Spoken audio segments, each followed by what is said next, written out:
This book is for people who are managing or helping other people manage hardware projects. So it's not written for software developers, it's written for people who are doing hardware. That said, some of the people who are doing software that are working with hardware teams might find it real helpful to read this book and understand what their hardware partners are involved in. The way that we achieve agility in a physical product setting is by eliminating those long, slow loopbacks at the source that make product development take too long, cost too much, and deliver disappointing results. That is the most important thing that we're doing. Most important takeaway from this book is don't try to use Agile software development methods verbatim because they're designed for software, not for you. So think about it. And we hope you'll learn from this book some ways to apply similar methods to get the agility without getting hung up on things that aren't fit for your particular environment.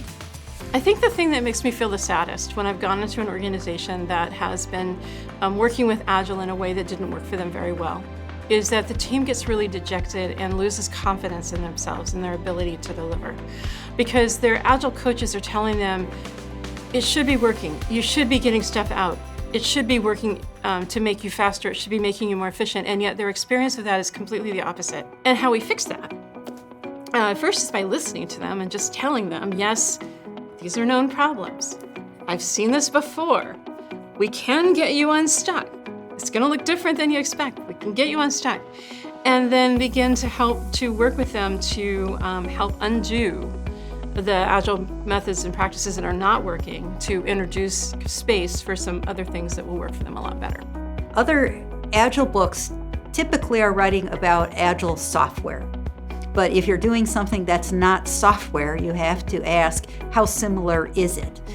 If it's substantially different, which hardware development is in some important ways, then you need a method that is more suited to what you're doing. And this book is one of the very few that even attempts to address that question. Hardware products have to be built. They have to be manufactured at scale. They have to go from the manufacturing plant, on a boat to distribution centers, and then from there to reseller shelves, and then from there to consumers' homes. And if something goes wrong, the problem is in the consumer's home. And for all of those reasons, a lot of the assumptions that are buried in Agile software development don't really apply.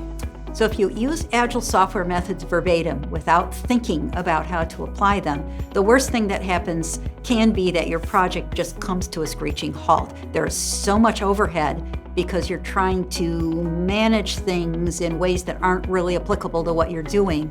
You create so much overhead, you can't see where you're going and you can't get stuff done.